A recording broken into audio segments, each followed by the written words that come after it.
October 7th, 2024, I have filed a complaint against the Deputy Chief Minister of Andhra Pradesh, Mr. Pawan Kalyan, with 14 different sections that he should be immediately arrested and investigation should start, because he is continually inciting violence, creating much problems, disturbing the peace and harmony of all Indian citizens.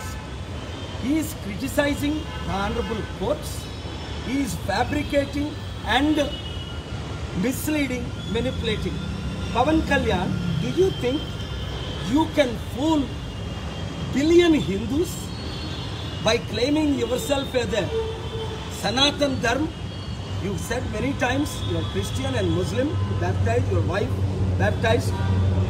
But why you are claiming yourself as a Sanatan Dharma and disturbing, talking like a gangster, inciting the violence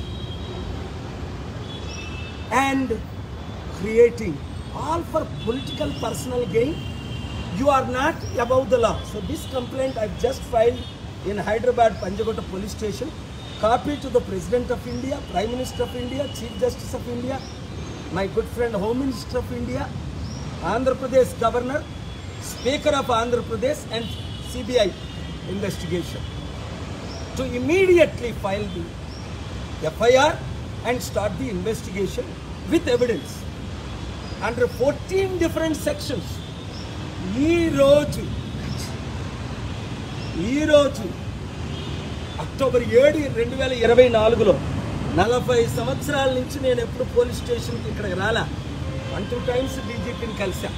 ఇక్కడ police ఆఫీసర్ని కలిసి పవన్ కళ్యాణ్ మీద 14 సెక్షన్లో complaint ఇచ్చాను. ఏంటి, ఆయన తిరుపతి లడ్డూ గురించి మాట్లాడుతూ 1,00,000 లడ్డూలు కల్తీ చేసి అయోధ్యకు పంపించారని అబద్ధం. ఇన్వెస్టిగేషన్ అయిందే జూన్లో, అయోధ్య ఓపెనింగ్ జనవరిలో. వీళ్ళు ముఖ్యమంత్రిగా ఉండేటప్పుడే, ఈయన ఉప ముఖ్యమంత్రిగా ఉండేటప్పుడే. అలాగే హిందూ, ముస్లిం, క్రిస్టియన్ మనోభావాలు, ముఖ్యంగా ఆయన హిందువుల్ని కించపరుచుకున్నాడు. ఇన్సైటింగ్ వైలెన్స్ 14 సెక్షన్లు పెట్టాను ఇందులో. అండర్ ఆర్టికల్ 8 ఆయన్ని ఇమీడియట్గా డిస్క్వాలిఫై చేయాలి. ఉప ముఖ్య మంత్రి పదవికి ఆయన రాజీనామా చేయాలి. ఆయన్ని అరెస్ట్ చేసి ఇన్వెస్టిగేషన్ చేయాలి. ఎందుకంటే చట్టానికి ఒక ముఖ్యమంత్రి కానీ ప్రధానమంత్రి కానీ అబౌవ్ కాదు. ప్రెసిడెంట్ వివి గిరియే కోర్టుని అటెండ్ అయ్యవలసిన రోజులు ఉన్నాయి మన ఇండియన్ డెమోక్రసీలో.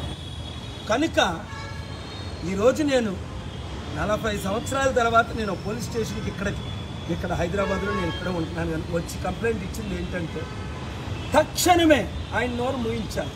నేను అనేక సార్లు మీడియాలో చెప్పాను, తమ్ముడు పవన్ కళ్యాణ్ ఇష్టం వచ్చినట్టు పిచ్చి కుక్క కరిచినట్టు వాగొద్దు.